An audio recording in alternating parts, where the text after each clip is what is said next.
Today is Wednesday, April 27, 2022, special meeting agenda to consider human resource personnel changes. Attending Commissioners Brooks and Filios. Commissioner Leslie Duncan is excused. Do we have any changes to the agenda? Yes, we're going to remove item 4 and 5. They will be brought back at a later date. Okay, striking items 4 and 5. Thank you, Kim. Okay, item number 1, first business segment.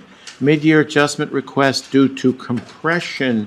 Assessor's office. Reba? Yes, we had Ellen Turnbull retire, and we moved a current employee into her position, and that kind of did some compression with the other two cadastral mapping specialists. So we'd like to move them up to a higher step, and overall it's a salary savings. It's not even neutral with what Ellen left at.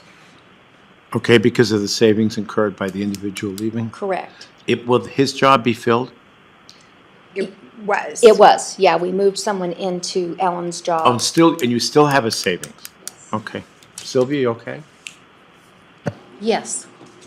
That was easy. All right, Bill, any questions? Yeah, I got questions. Go ahead. I'm probably out of my ignorance, and I'm willing to be educated. It's okay. A couple of weeks, month or so ago, we were talking about mid-year this and mid-year that, and we said no, no, and hell no.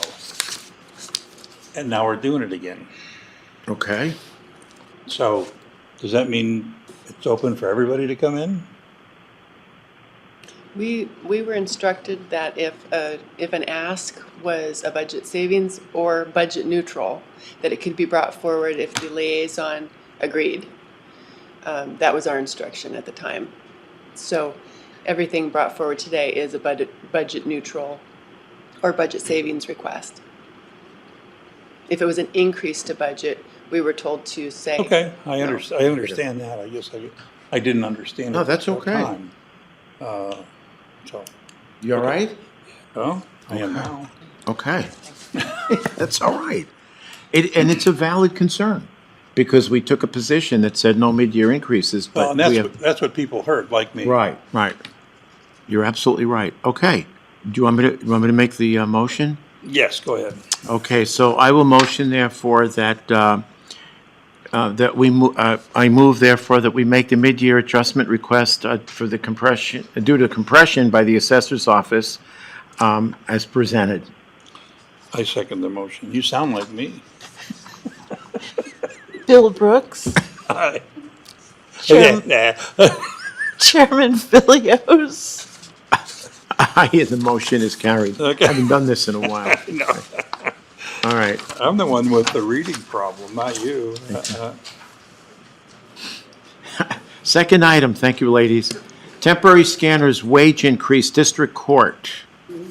Hi, Callie Young for the record. Go ahead. We have 4 full-time temporary clerk scanning positions. Currently, that wage is at $12.50 an hour, and we are having a considerably hard time recruiting at that amount. We are coming before the board and asking that we could increase that amount to 14. This would be budget neutral and through our salary savings. How many openings do you have? Just the 2 temps. Oh, okay. Sylvia, Kim, you okay? We are, as you know, countywide, we're having a difficult time recruiting, and a lot of agencies are starting out a whole lot more than the $12.50 an hour. It seems appropriate to try and get scanners in, and as we're looking at our market and analysis and stuff, we really need to be shifting that entry wage to a higher level. So they have the funds in their budget. It's both. For this year, it's budget neutral. And that was below the pay plan. Okay, so these are full-time temp positions. Correct. So we come before the board to renew them every year. Okay. I'm good. So they don't come, they do come with the PERC and the medical, but they don't have the full-time benefits either. And Chris, Go right ahead. the $12.50 an hour is below even our lowest graded position, which starts at $13 an hour. So it seems appropriate. Something else to be proud of, huh? Okay, never mind. Okay, Bill, you okay? I'm okay with it, but again, when a department comes forward and says, we can't find people to fill these positions, it seems to me that in some departments, we're going, okay, we need to bump it up. In other departments, oh, shh. Wait. Hold on. Wait. And in other departments, we say, that's not the only thing. There's other reasons why you can't fill the positions. It's not just money, so don't throw money at it. Now, if you're gonna throw money on over here, we need to throw money over here. And there are some places where you gotta start, and I don't mean printing dollar bills. I think what we need to do is an overall, and this is kind of radical, an overall adjustment in where our monies are spent. Because we're gonna increase in money, we're gonna increase, but we need to just realign things to the new reality. And I would just add that this is, or will be, the 4th or 5th year we have renewed these yearly positions. So we've been really creative over the last 4 years, but it's basically gone to the point where we've used our resources in the most creative way we can. And this is kind of where we're at this point. There's nothing else that we can offer them. And it's typical for you this time of year? Or does it not vary by time of year? It doesn't really vary by time of year. Usually we use this position as a good way to encourage them to apply for our permanent positions when they do come open. So it's a good starting point to learn our case management system, learn about the courts, get that knowledge base, and then that kind of gets their foot in the door. So that's usually how we go about recruiting people for those. And so it Okay. usually works pretty good. But over the last 6 months, it's been pretty hard to even get 1 or 2 applications in. Typical. What does the wage study say? With regard to these positions, I can't comment on that. Sylvia? Are we Well, these stepping are out of temp. the line of the agenda? So temporary scanners were not considered in the wage Yeah, study yeah. at this point, but our lowest paid position starts at $13 an hour in our current approved pay ranges. All right. Yeah, sure. Okay. I move that we approve the wage adjustment for the temporary scanners. For district Clerk's court. division, yeah. Okay. And I'll just add to $14 an hour. Okay. Okay, so that's a Yeah, second. go ahead. Yeah. Bill Brooks, Aye. Chairman Philios. Aye, and the motion is carried. Thank you. And then we've got third item, conversion of court services clerk 2 to court services lead clerk for district court. Yes. So we do have one more ask. This is a position in a new department. We started the compliance department in 2019. That department has grown from a part-time person to 4 full-time personnel. It basically funds itself. The numbers are here. We brought in approximately 1.9 million on behalf of the county just in the time that we have established this new department. Currently, me and Marissa are technically the supervisors overseeing the department. We have a gal who has been in that department. She has started. Over the last 7 months, she has taken on those supervisory roles as far as implementing programs and day-to-day processes. And so we would like to actually make her an official lead so that way she does have those supervisory roles to be able to continue to grow in that department. Okay. And it also, again, is budget neutral, and we would be basically paying for that out of the salary savings that we currently have. Sylvia, any thoughts? Their request falls within comp policy 120. Okay. All right, Bill? No problem. Okay. All right, then. So then I'll make a motion that we approve the conversion of court services court services clerk 2 to court services lead clerk for district court as stipulated in the memo dated April 19, 2022 by Marissa Garza, court services director. I second the motion. Bill Brooks, Aye. Commissioner That's all Chairman right. Philios, Aye. it's contagious. So the motion is carried. Okay. So we've stricken items 4 and 5 for community development. Those are postponed to next week, is that correct? Or 2 weeks? The next available meeting. The next available meeting, okay. Item number 6, extension request for temp legal intern assignment, Prosecutor's Office. Barry, please. Thank you, Commissioners. We have a temporary position that was authorized through, I want to say, May 13th or roughly middle of May. And we have an open attorney position that we have an applicant who would like to come to work with us, but won't be available really until probably August.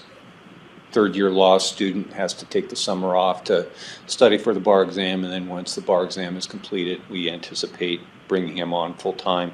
I'd like to extend that part-time position, and it would be for 40 hours a week over the course of the summer. We have a second year going into third year intern identified, and part of the reason is we've already had one intern who agreed to come to work with us call me and say, I'm sorry, I found a paying position and I got to go where I can make some money. So I'd like to be able to extend this position. It provides some sort of comfort that we're actually going to have this person come and work with us with the enticement of a $20 an hour pay over the course of the summer and then into the end of the year, so that we can kind of bridge that time between now and then with somebody who we think will be able to come in and do quite a bit of court work for us. Okay. What about the budget? You okay? Yeah, because the money that we're not spending on the attorney position, it's vacant. It's vacant. So there's a lot of, unspent money there to utilize for this purpose. Okay. Is this person, I understand studying for the bar is daunting, but are they doing something in addition to studying for the bar? I hope not. No, I mean, on our nickel. No, the They're not person on- who's studying for the bar will be leaving the office at the end of the semester, and then I don't put people to work while they should be studying on the bar exam, because that's the thing that That's what I can wanna create know. a problem. That's all. So I've refused to continue to employ people who should be studying for the bar exam. No problem. Yeah. Okay. You ready? Want me to do it? No, I move Okay. that we approve the extension request for temp legal intern assignment with the prosecutor's office. Okay. Bill Brooks, I, Chairman Philios, Aye, and this is through May 13th of 2022, as indicated on the memo of April 15th by prosecuting attorney Barry McHugh. Second. Actually, it's beyond that. Yeah, it's into, I think, the end of the fiscal year. Okay, correction. So that would be until September 30th of this fiscal year. Second. did we already vote that? Yeah, it's all right. Because you kind of said, yeah. Well, And then yeah, I that- did the Bill Brooks and, I'm fine. okay, we're all good. Yeah. Thank you. All right, okay. Finally, item number 7, request for Corn Ferry to evaluate HR job description, HR. Sylvia?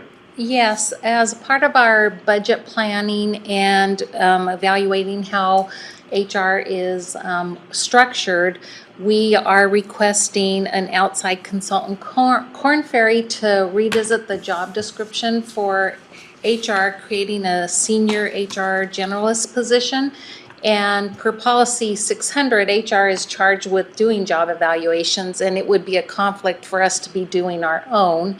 So we do have a contract with Corn Ferry for these one-off kind of requests, and each year HR budgets some dollars into the HR budget to cover these kind of costs. So per the contract, it would be about $480 for us to conduct this evaluation. And then if Korn Ferry came back and said, yes, it requires a different grade, we would be building that into our budget request for '23. So it is budget neutral to have the consultant look at it. We would then, if there's a change, put it into our fiscal year '23 budget. Okay, and this is strictly to evaluate the HR positions? Yes. Okay. All right, then. Bill, any questions? No. I move that we approve a request for Korn Ferry to evaluate the HR job descriptions. Second. Bill Brooks. Aye. Chairman Philios. Aye, and the motion's carried. Public comment. I had a question, if I Go right could. ahead. The conversion of the court services clerk 2 to lead clerk, does that include an increase in salary? Which item is that, Barry? Number 3. Number 3? Let me look that up. I would imagine if it's an upgrade, is that correct? It is, but it is, yeah. It is an increase, and it falls within the promotional policy of Comp 120. Thank you. Yeah, that's the one that goes from 1687 to 1850, is that correct? Correct. Okay. Barry, does that answer your question? It does, thank you. Yeah, you bet.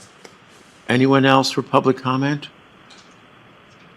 Hearing none, 11:18, meeting adjourned. Thank you.